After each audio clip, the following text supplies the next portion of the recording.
I think I deserve some type of award for going this long without talking about Kirk Cousins trade rumors. I know I bore you guys with the latest on Cousins, but Albert Breer from Sports Illustrated put out an article earlier this week talking about the latest buzz on the Falcons' backup quarterback. So I just want to share that information with you guys here. Breer started off his article, I think, in a very organized manner, going through the timeline of important dates in the offseason, beginning March 15th, when he got a $10 million roster bonus for 2026 guaranteed. So if he's on the Falcons, well, he's got that for the Falcons. If he goes to a different team, another team could owe him some or all of that $10 million. Okay? So that was kind of the first notable date in the calendar. Then April 26th wrapped up the NFL draft. So Cousins reportedly told some teams before the draft, I will use my no trade clause so I don't get penixed again. So I don't get traded to Cleveland, and then at pick number 2, they take Shedeur Sanders. How funny would that be looking back at that now? So we get through the draft, and now he knows wherever he goes, he can't get penixed anymore. The draft has already happened. And the last notable time in the calendar is late July. That's when training camp opens up. And that, to me, is when the Falcons, I think, are looking to offload Kirk Cousins. Because if you remember, 2 months ago, there were 1, 2, 3 places that made the most sense for Kirk. Predominantly the Cleveland Browns. He was spotted in Cleveland at the end of March. I think he was there visiting the Browns team doctor, who then relayed a shoulder and elbow injury update to the Cleveland Browns. There's the Pittsburgh Steelers, and then the Minnesota Vikings have had some type of flirtation with a few veteran quarterbacks since Sam Darnold left in free agency. J.J. McCarthy is an unknown commodity, and he's coming off knee surgery.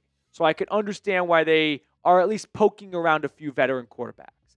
But since then, since the start of free agency, these teams have been busy. The Browns have added Joe Flacco, Kenny Pickett, Dylan Gabriel, Shedeur Sanders. I think with those 4 quarterbacks, they feel content at the quarterback position. So let's cross off Cleveland. The Pittsburgh Steelers, they brought back Mason Rudolph. They drafted Will Howard. And Aaron Rodgers is still outstanding right now. Could he come to Pittsburgh after all? It's been a never-ending twist and turn and roller coaster with him. But maybe he decides to re-sign or sign with Pittsburgh after the NFL schedule release comes out, because he does not want to play a bunch of early primetime games like he has the last 2 years, or at least was scheduled to the last 2 years for the Jets. I've seen that theory floated out there before. And then the Minnesota Vikings traded for Sam Howell. So to me, I think that was Minnesota's veteran quarterback acquisition to give themselves a little bit of insurance on the J.J. McCarthy front. So if you're the Atlanta Falcons and deep down, or not even all that deep down, you really wanted to trade Kirk, but you wanted to get a good enough offer for him, so you played a quick poker game with everyone where you presented this front of, we're happy to keep Kirk as a backup, to drive up his value, to get a better offer from other teams. If that was your game plan, if you're Atlanta, has not gone to plan, because every other team has gone out and gotten a different quarterback, which I think leaves Atlanta with 3 routes, 3 options right now. Option number 1 for Terry Fontenot and the Falcons when it comes to dealing with Kirk Cousins and his future. You hope and pray that another starting quarterback gets injured in training camp. I know that sounds a bit morbid, but I think that that's what the Falcons would love to see happen, because you would have the best asset at your disposal to trade. That team would be calling the Falcons for Kirk Cousins.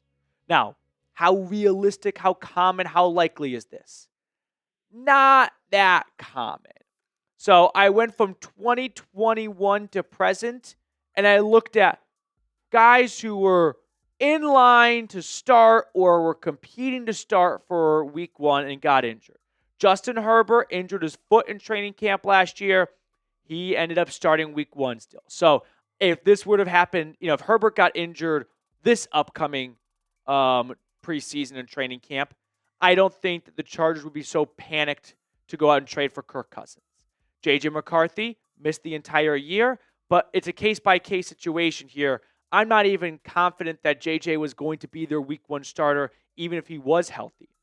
Sam Darnold got injured in 2022 with the Carolina Panthers. Baker Mayfield was also there at the time. I can't even definitively say if Darnold was going to be the week 1 starter if healthy. So in those two situations, Minnesota and Carolina, you think they would have traded for Kirk if that happened this offseason? Right? If you were to move timelines around a little bit? I'd say probably not. Zach Wilson, this was when they thought he'd be good. He got injured, missed the first 3 weeks of the year. Maybe the Jets would have traded for Kirk at that point. It wasn't such a serious injury, though, where he missed, more than 3 to 4 weeks of the year. Dak Prescott got injured in the 2021 preseason. He was fine by week 1. It's just not very common where we see a team that's a contending team with a clear-cut starting quarterback lose their guy in training camp and go, we're not going to chalk this up as a lost season. We're going to trade for a new starting quarterback. That's not a very good thing, a high probability thing to bet on. But that's option number 1. Option number 2, Atlanta keeps Kirk Cousins. They've said from the start they are happy to keep Kirk as the backup. And maybe I'm the one that's completely wrong, which has happened once or twice before. And they never were interested in moving him. If someone called and gave him an offer they couldn't refuse, then sure. But they were not actively seeking or searching to trade Kirk. That's the second option. I refuse to believe that option. And I know I'm being stubborn right now, and I'm dug in, but I still have a really tough time wrapping my head around two things. One, keeping a quarterback to back up your second-year quarterback when the veteran asked to be traded or released. That's a hostage. You want hostages or volunteers? I don't think you should want a hostage teaching and helping your second-year quarterback. Does not seem like a good fit to me. The other reason I just don't see it happening is he's going to be the world's most expensive backup, which the money side of things doesn't really factor in too much because you kind of already owe him that much money anyway, so what does it matter? But that's still just a tough thing for my small brain to wrap around is he's going to be like a $30 million backup. That doesn't seem like a sentence I can really envision myself saying in September. Option number 3 for Terry, who I hope is writing this down. The Falcons release Kirk. They do this huge charade of acting like they're happy to keep him as the backup while they were trying to find a trade. They couldn't get a trade done. No one got injured in August. And deep down, they never wanted to keep him as a backup because of what I said for option number 2. And so they just cut him. I'll expand on that in just a second here. But if you want to get a Jalon Walker number 11 jersey, James Pearce, what's his new number? We just had it on screen. We'll throw it up in a moment here. But if you want to get a Falcons rookie jersey, go to chatsports.com/ATL rookies. 27 for Pierce, 11 for Walker. But if, like I said, you are looking to add to your Falcons wardrobe with a brand new jersey, I don't want to see you at your week 1 tailgate rocking a Roddy White jersey. I like Roddy White, but come on. Let's get with the times a little bit. Let's get an awesome pass rusher. Let's get you in a brand new Falcons jersey with chatsports.com/ATL rookies.